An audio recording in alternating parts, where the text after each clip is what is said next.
Your life begins to transform the moment you choose to think differently. And this, right here, could be that moment. This is Mindshift with Geetanjali, the space where you shift your mindset, rise above limitations, and reframe your reality. I'm Geetanjali, mindset coach, author, and your companion on this journey to rediscover the power that's already within you. Let's begin. Thank you so much for being here with me today, and thank you for continuing to walk this journey with me. Every week, we are peeling back another layer, not just of mindset, but of the subconscious emotional patterns that quietly shape how we think, react, feel, and move through life. And today, we are talking about something almost everyone experiences: triggers. Those moments where your emotional reaction feels bigger than the situation itself. A comment, a tone of voice, being ignored, feeling criticized, feeling rejected, feeling unseen, feeling dismissed. And suddenly your nervous system reacts before your logical mind even understands what is happening. So if you have ever wondered, why does this keep affecting me? Why do I keep reacting this way?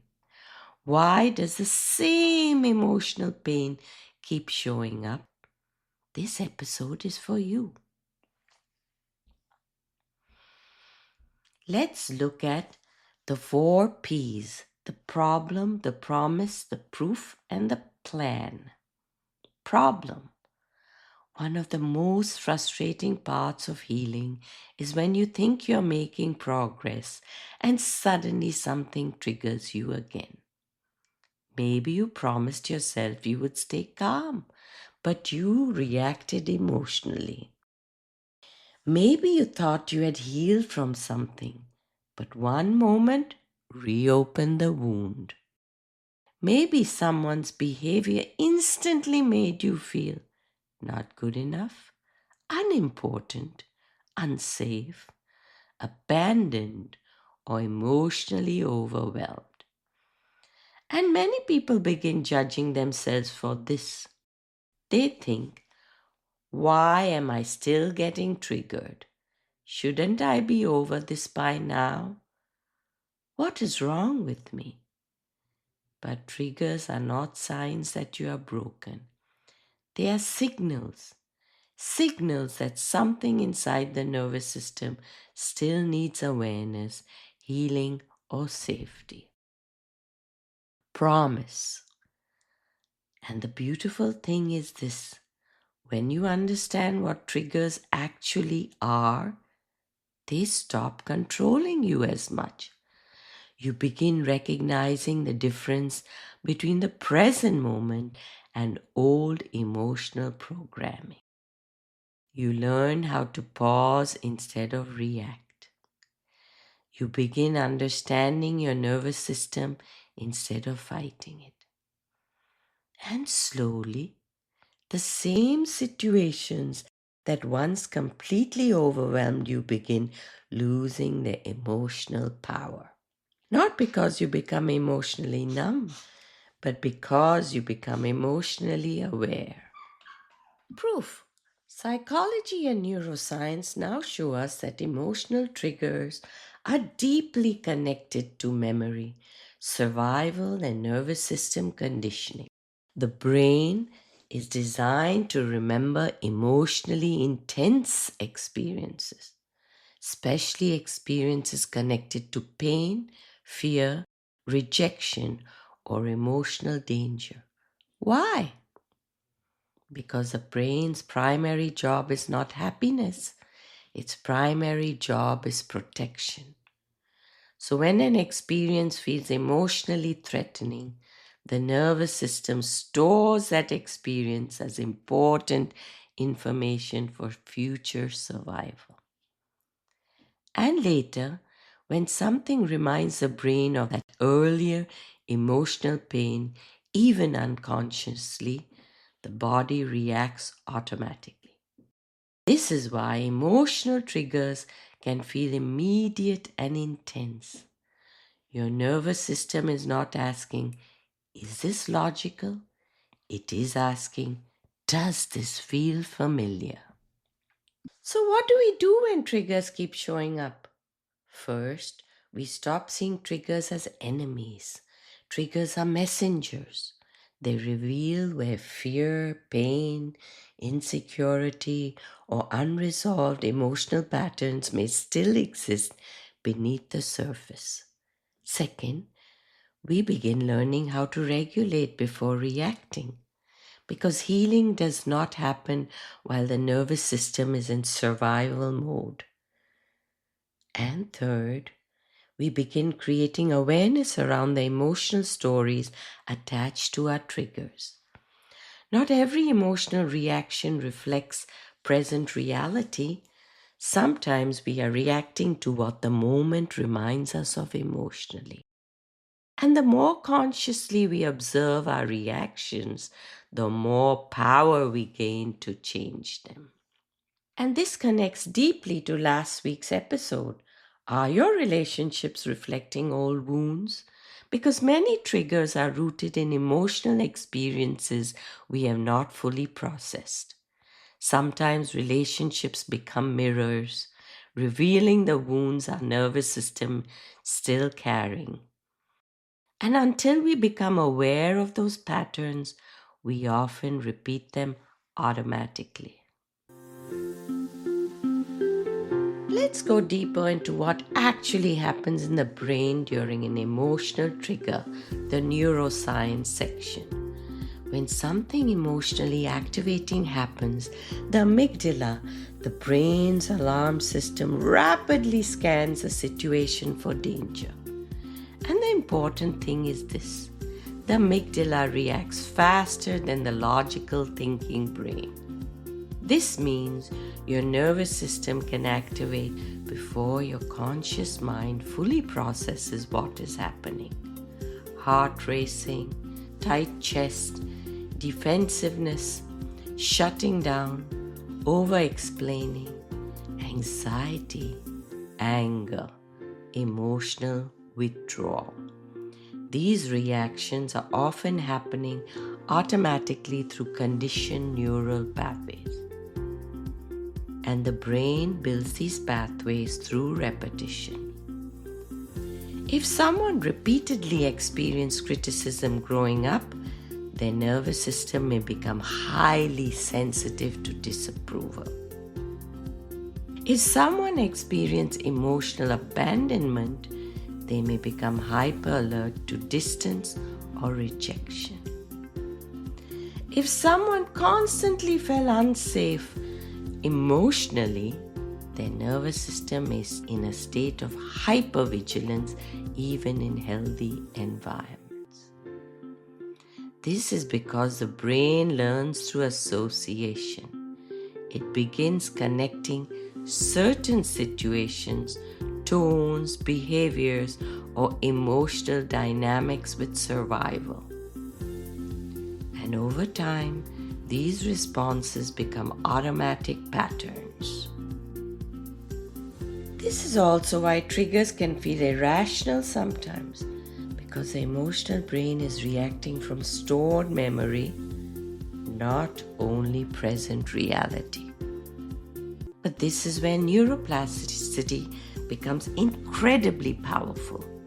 The brain can change every time you pause instead of reacting automatically, every time you regulate your nervous system, every time you choose awareness instead of emotional autopilot. You begin weakening old neural pathways and strengthening new ones. This is how emotional healing slowly rewires the brain. Imagine someone named Ryan. Ryan becomes extremely anxious whenever someone takes a long time to respond to a message. Immediately his mind starts spiraling. They are upset with me. I said something wrong. They are losing interest. They are going to leave.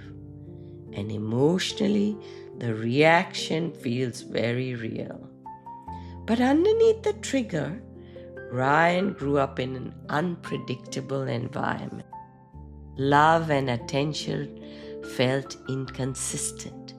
Sometimes people were emotionally present, sometimes they withdrew. So his nervous system learned to stay hyper alert for signs of emotional disconnection. Now, as an adult, a delayed response is no longer just a delayed response. To his nervous system, it feels like possible abandonment. And this happens to many people. The present moment activates an old emotional memory, and the nervous system reacts as if the past is happening all over again. Here is another relatable story. Imagine someone named Elena. Elena is successful, kind, thoughtful, and deeply self-aware. But every time someone gives her feedback, even gentle feedback, she immediately feels emotionally shaken. Maybe her partner says, "You seem distracted lately." Or a co-worker says, "I think this could be improved a little." And even though the comments are small, her nervous system reacts intensely. Her chest tightens, her thoughts spiral. She begins overthinking everything. Suddenly, she feels not good enough, embarrassed, defensive, or emotionally unsafe. And afterward, she keeps replaying the conversation in her mind for hours or even days. Now, logically, Elena knows the feedback was not meant to hurt her, but emotionally, it feels much bigger. Why? Because growing up, mistakes were not handled gently. Criticism often felt personal. Love and approval felt connected to performance. Being imperfect felt unsafe emotionally. So over time, her nervous system learned something very deeply.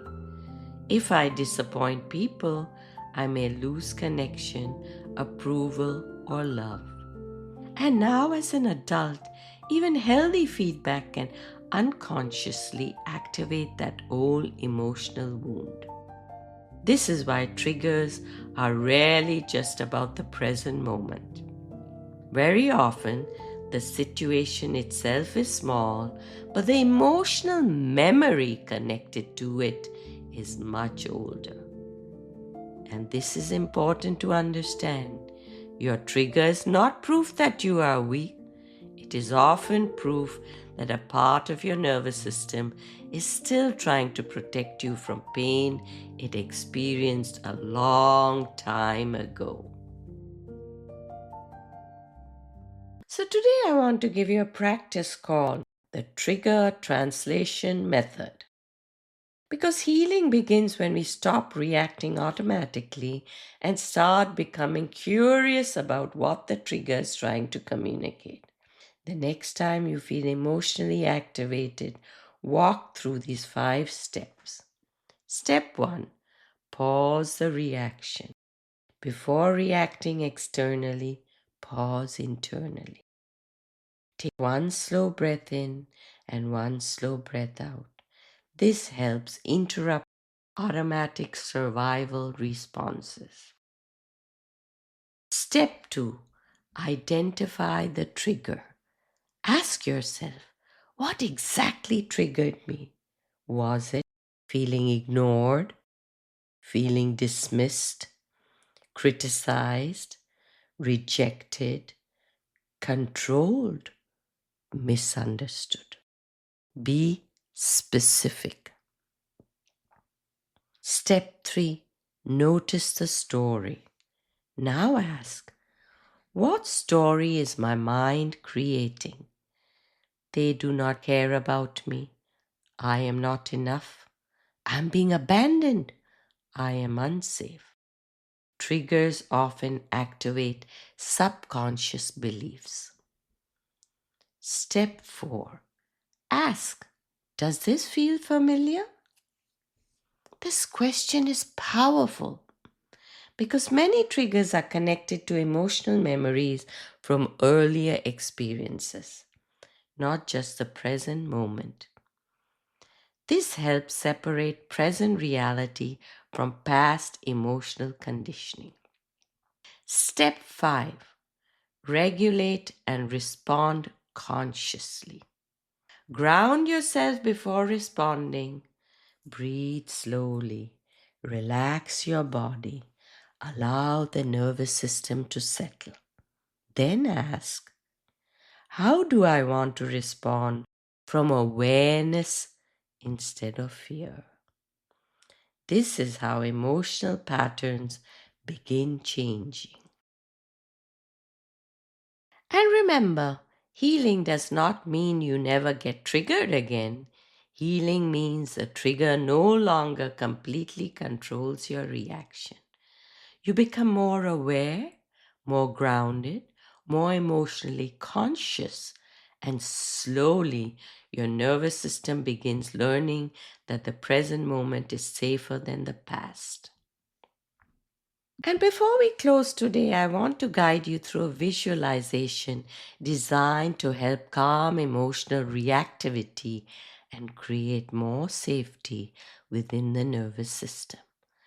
Visualization works by helping the brain rehearse new emotional experiences.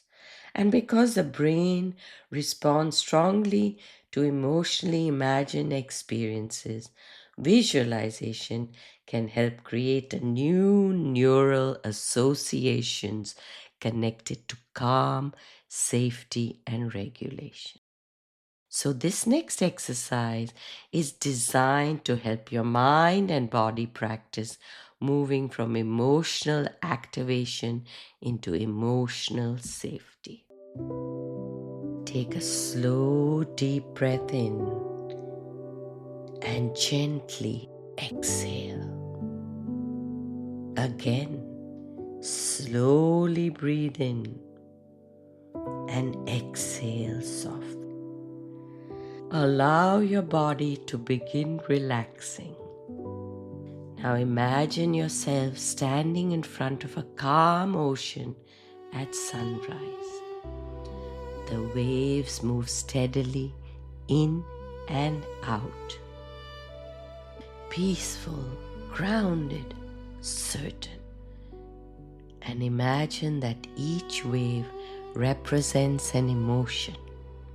Some waves are stronger, some softer, but all of them eventually pass.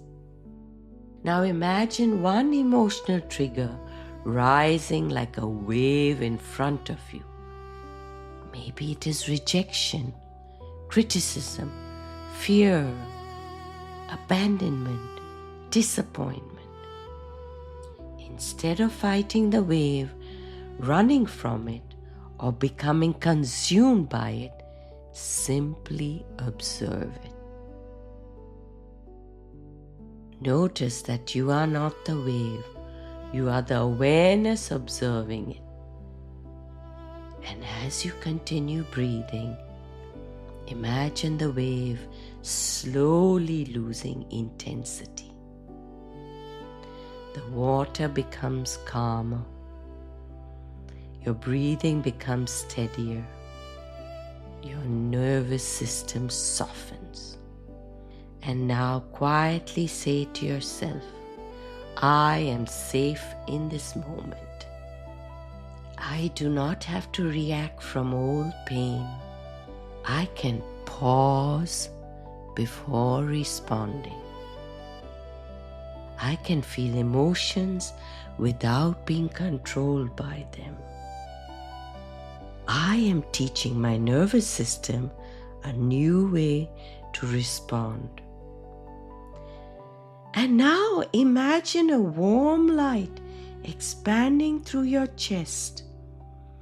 a feeling of steadiness, grounded, emotional safety.